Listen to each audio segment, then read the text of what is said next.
Perkenalkan, nama saya Ibuna. Status saya saat ini merupakan mahasiswa aktif Universitas Sulawesi Barat. Jurusan yang saya ambil adalah teknik sipil. Alasan saya mengambil jurusan ini karena saya sangat tertarik dengan merancang dan mendesain sebuah bangunan. Oleh karena itu, dalam proses perkuliahan, saya selalu aktif dalam mengerjakan tugas-tugas mata kuliah yang diberikan oleh dosen. Selain dari itu, saya juga selalu menikmati waktu dengan hobi seperti futsal, badminton, dan bermain musik. Saya sendiri merupakan pribadi yang jujur, berani, mandiri, pantang menyerah, dan peduli pada waktu, serta berani mencoba hal-hal yang baru. Bagi saya, memaksimalkan apa yang kita kerjakan adalah sebuah kewajiban. Saya selalu percaya bahwa hal positif yang pernah saya coba tidak akan sia-sia, baik yang saya lakukan di masa lalu maupun di masa yang akan datang. Semua pengalaman dan usaha yang saya lakukan akan mengubah saya menjadi pribadi yang kuat serta meningkatnya perubahan dalam diri saya. Pengalaman yang pernah saya lalui seperti berbisnis atau menjual online, mengikuti perlombaan, futsal, dan mendaki gunung. Keunggulan yang saya miliki mampu bekerja dalam tim, editing foto dan video, menguasai Microsoft Word, serta senang belajar hal-hal yang baru. Baik, kita masuk dalam materi yang pertama, yaitu konsep dasar kewirausahaan dan wirausaha. Yang pertama, wirausaha. Perlu kita ketahui bahwa wirausaha adalah suatu pejuang atau pahlawan yang berbuat sesuatu. Wirausaha juga dibagi menjadi dua bagian. Yang pertama, wira, berarti pejuang atau pahlawan atau manusia unggul, teladan, berbudi luhur, gagah berani, dan berwatak agung. Yang kedua adalah usaha. Usaha atau suatu perbuatan amal, bekerja dan berbuat sesuatu. Kemudian konsep dasar kewirausahaan yaitu dalam rangka untuk menghadapi era perdagangan bebas, maka kita ditantang untuk bukan hanya mempersiapkan sumber daya manusia yang siap bekerja, melainkan harus mampu mempersiapkan dan membuka lapangan kerja baru. Yang dimaksud di sini membuka lapangan kerja baru yaitu membuat suatu produk atau membangun suatu usaha, misalnya usaha warung bakso. Dan oleh karena itu, pemerintah juga mendukung adanya pendidikan kewirausahaan yang dapat membantu menangani masalah penciptaan lapangan kerja baru. Kemudian yang kedua, kewirausahaan.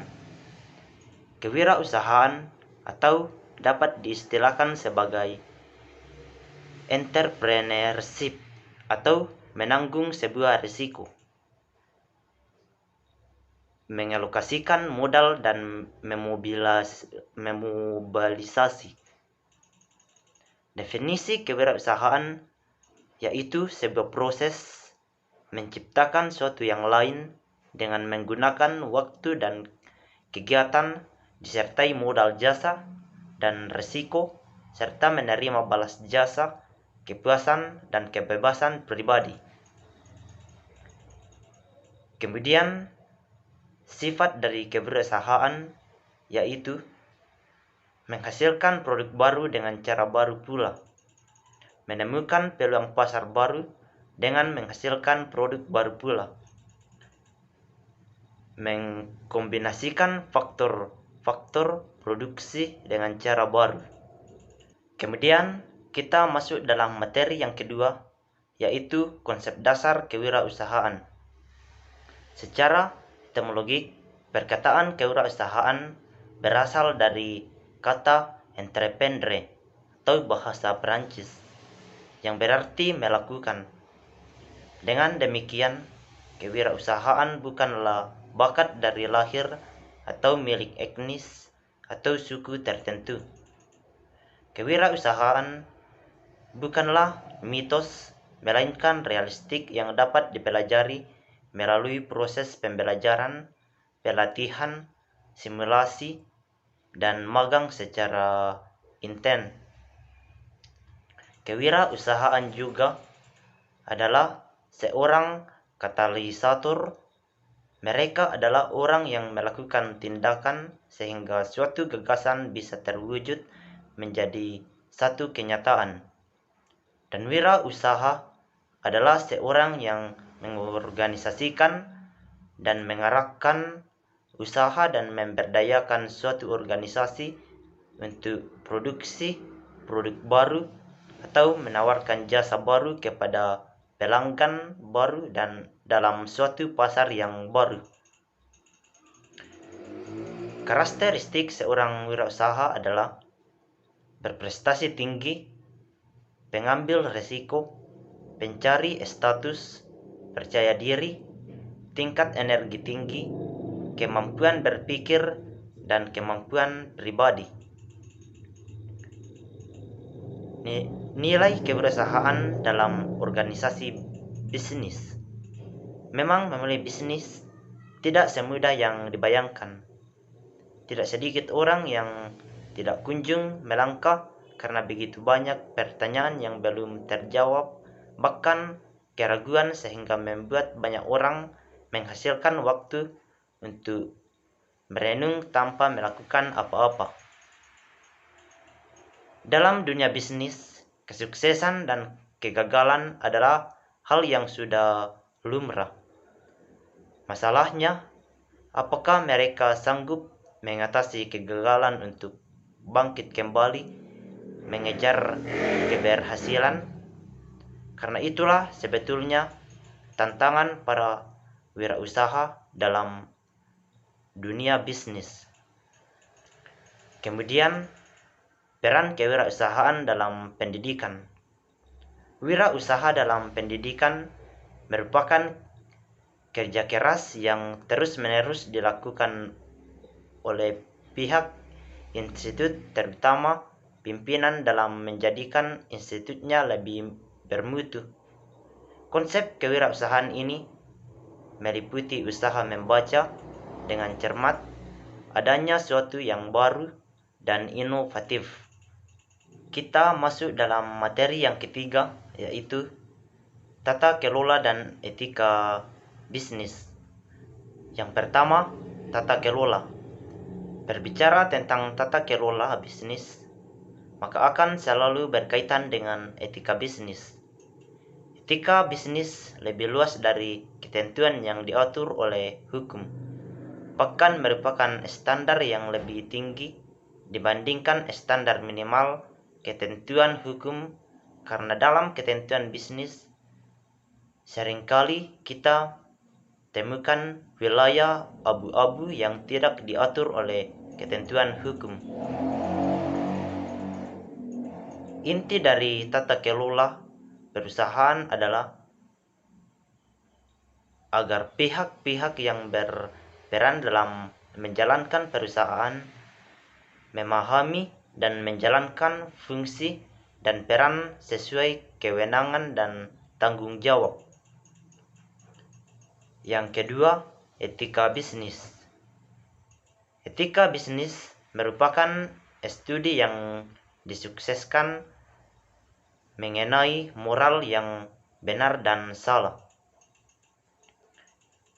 Definisi etika bisnis yaitu bagaimana cara-cara untuk melakukan kegiatan bisnis yang berkaitan dengan individu, perusahaan, industri, dan juga masyarakat.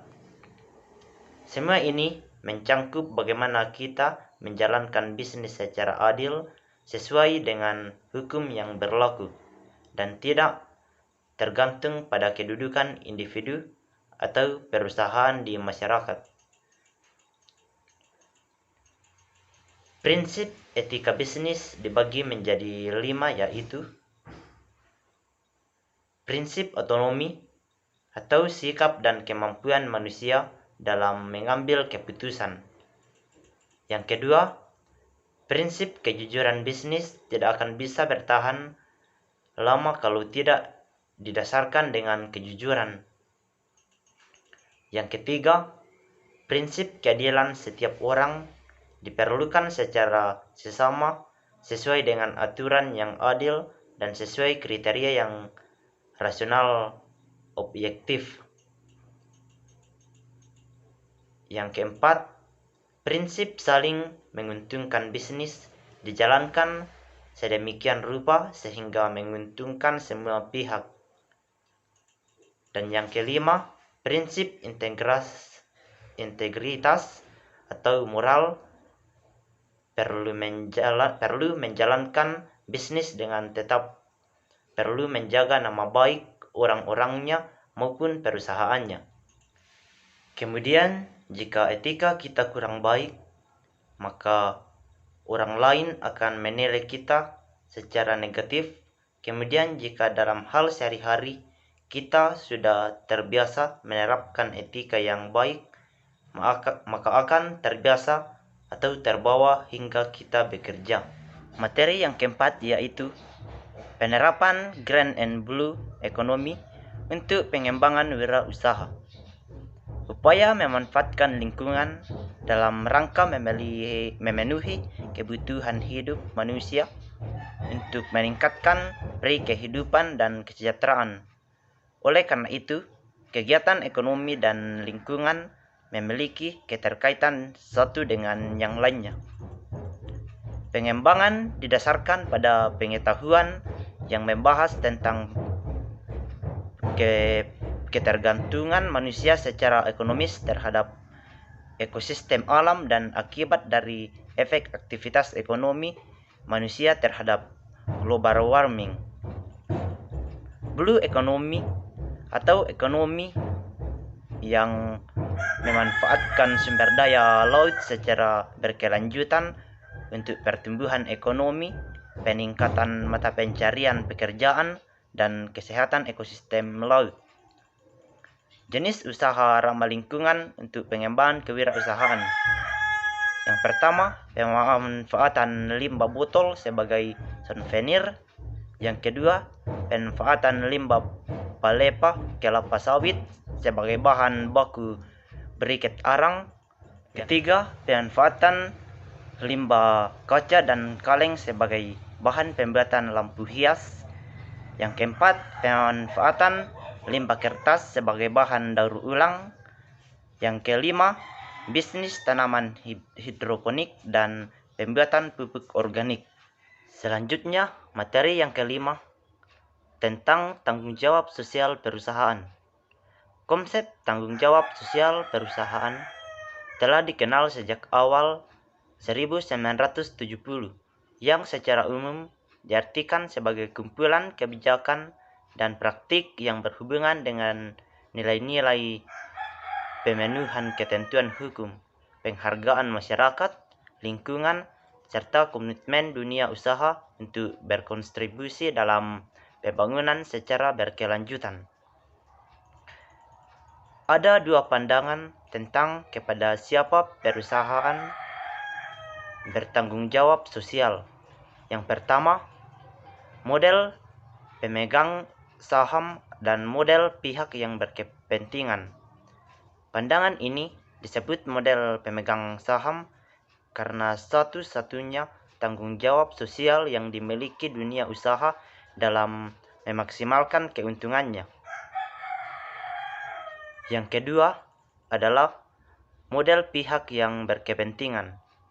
Tanggung jawab sosial manajemen yang penting adalah kelangsungan hidup jangka panjang yang dicapai dengan memuaskan keinginan berbagai pihak yang berkepentingan terhadap perusahaan.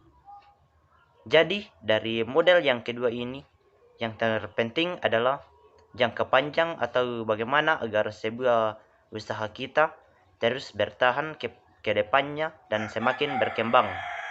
Dan materi yang terakhir adalah personal branding. Yang dimaksud dengan personal branding yaitu segala sesuatu yang ada pada diri Anda atau sebuah seni dalam menarik dan memelihara lebih banyak klien dengan cara membentuk persepsi publik secara aktif. Dan dalam personal branding ada 3 elemen yang harus diperhatikan.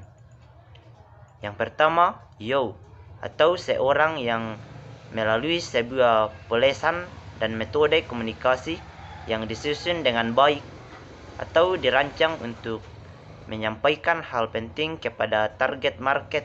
Misalnya, siapakah seorang tersebut sebagai suatu pribadi, atau spesialisasi apa yang orang itu lakukan.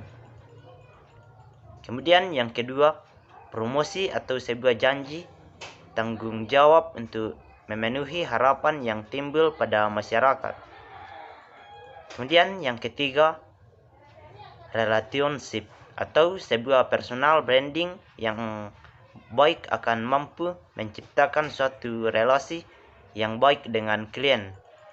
Selanjutnya, kita juga perlu memperhatikan konsep personal branding, yaitu ada 8. Yang pertama, spesialisasi. Yang kedua, kepemimpinan. Yang ketiga, kepribadian. Keempat, perbedaan. Kelima, kemampuan untuk memasarkan diri. Keenam, etika moral dan sikap. Yang ketujuh, teguh pada personal branding yang telah dibentuk. Dan yang kedelapan, nama baik. Dari kedelapan konsep ini dapat kita ambil contoh. Misalnya ada 2 pengusaha, yaitu si A dan si B. Mereka masing-masing menjual atau berbisnis makanan kering. Si A mampu menghasilkan 10 juta per bulan, sedangkan si B mampu menghasilkan 20 juta per bulan. Jadi terlihat jelas kalau si B memperoleh keuntungan yang lebih besar. Mengapa demikian? Karena si B lebih menerapkan 8 konsep di atas, sehingga pembeli lebih memilih untuk membeli di si B.